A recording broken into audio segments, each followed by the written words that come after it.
अब next exercise है हमारी 6.1, जिसमें हमें यहाँ पर कुछ क्वेश्चंस जो डेफिनेशन हमने अभी अभी सीखी है उससे संबंधित यहाँ पर दिए गए हैं। अब हमें क्या काम करना है इस एक्सरसाइज 6.1 में। मैंने आपको बताया सूत्र तो सारे यूज होने हैं मेंसुरेशन वाले या त्रिभुज, चतुर्भुज और वृत्त वाले। इंटर क्लास के हिसाब से जो मेथड या सूत्र यहाँ पर यूज होगा वो सिर्फ डिफरेंशिएशन का यूज होगा। आपको डिफरेंशिएशन का मीनिंग यहाँ पर क्या मानकर चलना है वो भी मैंने आपको बताया। dy अपॉन dx का मतलब y के परिवर्तन की दर x के सापेक्ष। डिफरेंशिएशन कैसे निकालना होता है ये हम पिछले चैप्टर में पढ़ करके आ चुके हैं। डिफरेंशिएशन आप पर आता है तो इसके अलावा आपको किसी नए सूत्र या मेथड की आवश्यकता नहीं होगी, पुराने सूत्रों का सबका यहाँ पर यूज होना है। बस आपको इस एक्सरसाइज में ये सीखना है कि हमें क्वेश्चन पढ़ करके क्वेश्चन कैसे स्टार्ट करना है, किस शब्द का मीनिंग क्या निकालना है। अगर आपने किसी भी क्वेश्चन को पढ़कर उसमें दिए गए मानों को पहचान लिया कि ये किस चीज का मान दिया गया है और आपने ये पता लगा लिया कि हमसे पूछा क्या गया है और जो सूत्र मैंने आपको याद करने के लिए बोले हैं वो सारे सूत्र आपको याद हैं, तो डेफिनेटली ये एक्सरसाइज आपको अच्छी तरह से समझ में आ जाएगी। इसका मतलब ये हुआ इस एक्सरसाइज को समझने के लिए हमारे पास में 3 मानों का पता होना बेहद जरूरी है। कौन कौन से? पहला, क्वेश्चन को अच्छी तरह से पढ़ करके ये पता लगाना कि हमें क्या क्या मान दिया गया है, ये पहचानने की क्षमता आप में होनी चाहिए। क्या क्या मान हमको निकालना है, जो हमसे पूछा गया है उसको हम अपने मैथमेटिक्स की लैंग्वेज में क्या कहते हैं। और तीसरा, उसमें पुराने वाले कौन कौन से सूत्र यूज होने हैं।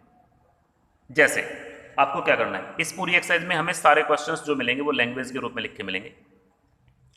हमें क्या करना पड़ेगा, इन सारे क्वेश्चंस को अच्छी तरह से पढ़ करके पता लगाना है कि हमें क्या दिया है और क्या निकालना है। जैसे हम क्वेश्चन नंबर 1 की बात करें, वृत्त के क्षेत्रफल के परिवर्तन की दर इसकी त्रिज्या r के सापेक्ष ज्ञात कीजिए जबकि r बराबर 3 सेंटीमीटर है। दूसरे पार्ट में r बराबर 4 सेंटीमीटर है। तो दूसरे पार्ट की टेंशन तो इसलिए नहीं, जैसे क्वेश्चन नंबर फर्स्ट होगा वैसे ही सेकंड हो जाएगा।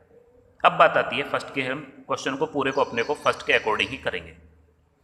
वृत्त के क्षेत्रफल के परिवर्तन की दर हमसे पूछी है, किसके सापेक्ष? त्रिज्या r के सापेक्ष। अब इन क्वेश्चंस को करने का मेथड क्या होगा? सीधी सी बात यह है, आप एक बात अच्छी तरह से ध्यान रखिए, जिस राशि के परिवर्तन की दर पूछी जाएगी वो आपको अपने पास से किसी भी सिंबल के रूप में अवश्य माननी पड़ेगी। जिस राशि का इसमें मान दिया है उसका सिंबल या तो क्वेश्चन में दिया गया होगा, नहीं तो सिंबल आपको मानना पड़ेगा। जिस राशि का परिवर्तन यहां पर पूछा गया है उसका सूत्र आपको याद होना चाहिए। जैसे इस वाले क्वेश्चन की हम बात करें, उसने कहा वृत्त के क्षेत्रफल के परिवर्तन की दर, तो उसने क्षेत्रफल हमें शब्दों में लिख करके कहा। अब क्षेत्रफल क्या है, हम उसको किससे डिनोट कर रहे हैं ये नहीं कहा, तो हम इस क्वेश्चन में सबसे पहले क्षेत्रफल कुछ मान लेंगे। आपको हर क्वेश्चन में, इस एक्सरसाइज के बढ़िया बात यह है कि सारे क्वेश्चंस का मेथड यही होगा कि आपको प्रत्येक क्वेश्चन में वो सारे सिंबल जरूर अपने पास से मानने पड़ेंगे जो इस क्वेश्चन में यूज किए जा रहे हैं। जैसे इसमें वृत्त का क्षेत्रफल यूज किया जाना है तो हमें क्षेत्रफल को कुछ मानना पड़ेगा। हम उसे मान लेंगे कैपिटल ए। क्षेत्रफल को ज्यादातर ए से ही डिनोट किया जाता है, ए फॉर एरिया। उसने कहा त्रिज्या r के सापेक्ष, उसने यहां पर सिंबल भी साथ के साथ बता दिया। यदि वो यहां पर यह सिंबल ना बताता तब भी हमें इसकी त्रिज्या कुछ माननी पड़ती, जैसे कि r ही हम इसको मानते। तो हमें क्षेत्रफल भी मानना है, उसकी त्रिज्या भी माननी पड़ेगी, फिर जो मान दिया है हम उसको लिख लेंगे। तो सबसे पहले हमने यहां पर एक्सरसाइज 6.1 में क्वेश्चन नंबर 1 में लिखा, माना वृत्त की त्रिज्या तो है r, हालांकि वो क्वेश्चन में दी गई थी लेकिन मैं आपको लिखने का तरीका बता रहा हूं कि कैसे लिखना होता है। वृत्त की त्रिज्या है r, वृत्त का क्षेत्रफल हमने माना कैपिटल A और r का मान हमको दिया गया है 3 सेंटीमीटर। अब आप यहां पर ये समझ लीजिए लिखने का अंतर कि r का मान जब हमको 3 दिया था हम इसको शुरू में भी तो लिख सकते थे, लेकिन नहीं, हमको पहले सिंबल्स श्योर करने हैं कि सिंबल इस राशि के लिए ये लिया जाएगा इस क्वेश्चन के अंदर। तो हमने त्रिज्या को r माना, क्षेत्रफल को a माना। अब हमने देखा कि त्रिज्या का मान कितना दिया गया है, 3 सेंटीमीटर। अब उसने पूछा क्या था, मान तो ये वाले सारे के सारे दिए गए, उसने हमसे मान पूछा था क्षेत्रफल के परिवर्तन की दर त्रिज्या r के सापेक्ष। अब आप अपने डिफ्रेंशिएशन के अकॉर्डिंग सोचिए, यदि हमारा क्षेत्रफल यहां पर a है तो उसका परिवर्तन क्या कहलाएगा, dA। अब आप याद रखना, हम डेल्टा ना बोल करके d बोला करेंगे। आपने डेफिनेशन में डेल्टा पढ़ा, लेकिन हम उसको d से लिखते हैं, हम क्योंकि पहले डिसाइड कर चुके हैं, हम डेल्टा ना लिख करके अपने डिफ्रेंशिएशन को d से यूज करते हैं। तो a का परिवर्तन कहलाएगा डेल्टा a अर्थात dA। अब से आगे इस क्वेश्चन में तो मैं डेल्टा बोल भी रहा हूं, अब से आगे डी ही बोला करूंगा मैं। तो a का परिवर्तन हुआ dA, किसके सापेक्ष, r के सापेक्ष। मतलब r के सापेक्ष, तो r हमें सूक्ष्म लेना होता है, यदि हमें सूक्ष्म लेना है तो उसको क्या लेना पड़ेगा, dr।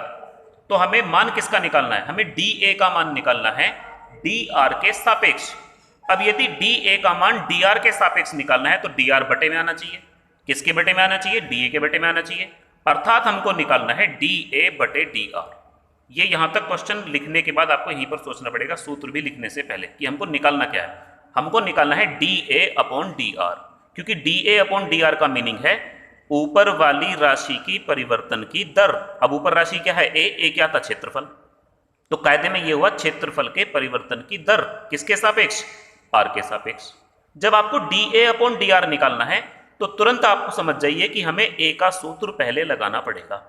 जब तक हमारे पास में a का कोई सूत्र नहीं होगा, अर्थात a के रूप में लिखी हुई कोई समीकरण नहीं होगी, तब तक हम उसका डिफरेंशिएशन नहीं कर सकते। जब तक हम डिफरेंशिएशन नहीं कर सकते तो परिवर्तन की दर भी नहीं निकल सकती। तो हमने सबसे पहले यहां पर क्या काम किया, a बराबर लिखा सूत्र पाई आर स्क्वायर, और अब हम इसका r के सापेक्ष अवकलन करेंगे। a का r के सापेक्ष अवकलन कहलाएगा dA अपॉन dr, तो सामने भी d अपॉन dr जुड़ेगा, किसके पास, पाई आर स्क्वायर के पास। पाई तो कांस्टेंट है, वो बाहर जाएगा, r स्क्वायर का डिफरेंशिएशन होगा 2r।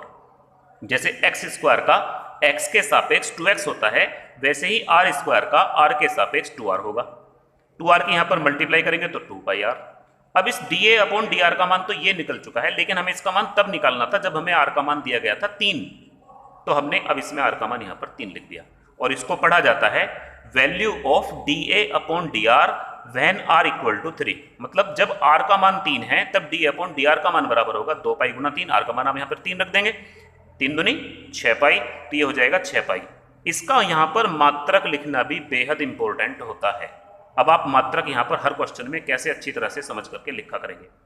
सीधी सी बात है, यहाँ पर जो राशि ऊपर हुआ करेगी उसकी पहचान आपको होगी कि यहाँ पर ये राशि आपने क्या लिखी थी, क्षेत्रफल। अब क्षेत्रफल का मात्रक किस में आता है, वर्ग में, मतलब सेंटीमीटर स्क्वायर या मीटर स्क्वायर या किलोमीटर स्क्वायर आता है। तो आप यहाँ पर क्षेत्रफल का मात्रक ऊपर लिखेंगे सेंटीमीटर स्क्वायर, और बटे लगा करके नीचे जो राशि होगी उसका मात्रक नीचे। अब नीचे क्या थी, त्रिज्या। त्रिज्या किस में मापी गई है, सेंटीमीटर में, तो बटे में आप लिखेंगे सेंटीमीटर। सेकंड पार्ट भी आपको ये वाला क्वेश्चन ऐसे ही करना है, उसमें भी जब आप dA अपॉन dr का ये वाला मान निकाल चुके होंगे तो आप उसमें r बराबर 4 रख देना।